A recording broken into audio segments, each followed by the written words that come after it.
Hi there, I'm Sandra. Welcome to Sandy Dolls. I'm so very happy that you've stopped by to see my Sandy Dolls, which are my passion. I could make them 16 hours a day, which I often do. And I actually have to force myself not to make them 16 hours a day so I can actually have a life and do some other things. I wanted to just give you a glimpse into how my Sandy Dolls got their start and their evolution. I think it's very interesting often hearing about the journey. So I used to watch old films with my dad when I was young. We both had a passion for them, and I used to just love the fashions in those old movies. And I just dreamt of wearing them, and I just loved watching those old movies to see the fashion. And my dad and I used to often go to the paper show, which the paper show was anything vintage to do with paper. So catalogs and magazines and artwork. And it was so much fun for me. I used to just love looking at everything vintage, and I bought my first vintage Eaton's catalog when I was about 10. It was a reproduction, 1923, so it was in perfect shape, and I used to just love. I spent hours and hours just looking through that catalog. And the thing about Eaton's catalogs was they sold anything from farm equipment to furniture to girdles. Lots of fashion, of course, which I loved looking at, and I just loved getting a glimpse into the past with all the different things in the Eaton's catalog. And then over the years, I bought another one in 1945 later on, and I loved looking through that, looking at all the fashions. Oh, the prices were just amazing. And then I had other magazines and catalogs that I bought. And then fast forward, I'm an actress, and I started working on movie sets, so I got to wear a lot of this amazing vintage fashion, which I just love. They were so well made, and just I love the styles and beautiful fabrics. So that was a lot of fun. And then fast forward even more, along came the internet, and then I got onto Pinterest, which was just like being in heaven. It was just endless, and I used to just look and look and look and save them on my computer. And I just could do it for hours and hours. Yeah, because it was just like having an endless catalog of vintage fashion, which I loved. But of course, when you save pictures on your computer, you don't often look at them. So I started printing them off and putting them in these big scrapbooks, these big dream books. And they were, I just loved looking through them. They were just so full of color and just, it was heaven. Beautiful styles. But then I started to want to put this, top with this skirt and this purse. And, I started wanting to kind of put them all together like a fashion line. So I started hand drawing them so that I could put this with this. And I had this big wall in my apartment. I had them all up on the wall, and I wouldn't put this with this. But then I was, saying like, how am I going to put fabric on these? How am I going to put color on these, right? So this whole evolution has just been sort of pushing me to the next thing that I wanted to do, that I couldn't stop myself.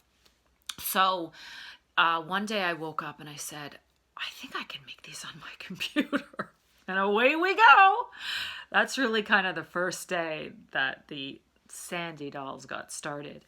So I scanned the body in that I was using to hand draw them, and then the only program that I knew on my computer was the paint program. You gotta do what you gotta do. So, it's really a very rudimentary program, but where there's a will, there's a way. So I scanned the body in, and I just started hand drawing them. And then I could put colors on them, and then I could get fabric swatches from online and, pair them with it was just heaven. I was just in heaven. I literally just did it for, 24 hours a day. Sleeping was an option.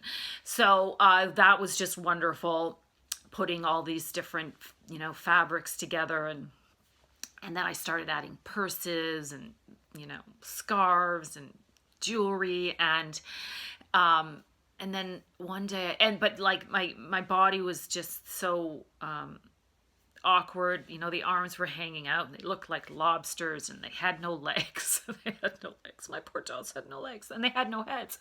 But one day I woke up and I said, I think I can put heads on this. And away we go. Then the next week I just spent looking up heads, Barbie heads, and cutting them out. And the paint program was so labor intensive, but It didn't matter because I just wanted heads on them so badly. So I cut out all the heads, and then I figured out how to change the hair color. I cut out the hair, and then I could change the color and put it back on the doll. So that was fun. And they started, sort of taking shape into different dolls because they had different faces and different heads and different hair. And then I started with the jewelry and the hats. Oh, that was fun. Finding different hats to make and putting them on, and I was just in heaven. I was having a great time, but it took me a long time to do even one head, but I didn't care because I loved it so much. So I started posting them on Facebook just because it was so much fun, and I just wanted to put them somewhere. And so I learned how to do the legs and the feet, but I couldn't really figure out how to do the shoes. So I would just have a pair of shoes to the side of her feet because I couldn't figure out how to draw them on her feet. And people started saying, why isn't she wearing the shoes? And I was like, oh, okay. I'm going to have to figure out how to put them on her feet. So that was a challenge. And like I said, my dolls keep pushing me to new challenges. So I figured out how to put the shoes on the feet, and then I started making really nice shoes. And as you know, ladies, the shoes make the outfit. So I started, my dolls started having shoes and then I could make them the same color, and I could put the same fabric on the shoes as her jacket, and matching hat and matching purse. Oh, it's just been wonderful. It's just sort of, I sometimes I would watch a movie and I would see a great outfit, and then I would just make it for my dolls, which I still do, which I love to do. So, they were just, I was having a lot of fun, but then I started putting backgrounds on them and, wordings and some sayings with them. But I just got to this point where I hit a wall with the paint program. I couldn't do any more. I couldn't do some of the things I wanted to do. So I decided, okay, I'm going to have to learn a new program. So I asked around, I got some advice, and I settled on Illustrator. And then I just started teaching myself Illustrator with YouTube videos. So that was a big challenge because I really knew how to use the paint program, but I was starting to get bored because I could only do so much. So I was forced to take that next step if I wanted my dolls to take the next step. So that was hard because they were, on the YouTube, they were going click here on the YouTube videos and go over here. And I was like, what? I don't understand. And I had to stop it and look at my thing and click over here. And so that was a challenge, but I wanted it so badly that I didn't have a choice. And then I could start to do some wonderful things that I couldn't do in paint. And oh my gosh, the time I saved was just unbelievable. So they were looking good, but I was still pasting the Barbie heads on. So I really wanted to get some actual faces made in the Illustrator program so that I could resize them and print them and all kinds of things that I couldn't do with a picture of a Barbie doll head. So I started searching for an artist to make the faces. I had a vision of what I wanted. I wanted them to look as beautiful as my fashions for my dolls. And so I just, tried to commission some artists, and they sent me some stuff back, and I was like, well, this is ugly. I cannot put this on my pretty Barbie doll, my pretty Sandy doll. So I went to Dominican Republic in the winter of 2019. And I had been using Illustrator for about 9 months at that time, so I was getting more familiar with it and all the tools and some of the different things I could do with it. So I said, well, I'm just going to try to make the faces myself. I can't find anyone to do it. What do I have to lose? If I can't do it, I'll keep searching, but you never know. And it took a long time, but I just remember when I made that first face, and it was not really great, but it was like, wow. So of course, they've gotten better over time. And I just love, now I'm so grateful that I make the faces, because now I can change the lips and the lip color and the eye color. And if I had someone else to make the faces, I wouldn't be able to do all the things I can do. So the universe was very grateful in helping me not find an artist to make the faces. And it was one of the most difficult things I've ever done. I had to pushed through a lot of resistance, but I'm so grateful now. And so my dolls keep pushing me to go to some next level because there's something new I want, and I've got to take the time to figure out how to do it. So the next thing after the faces was the hair. And it was the same thing. I don't know how to do it. It's so hard. But I just said, well, I'm going to try to figure it out.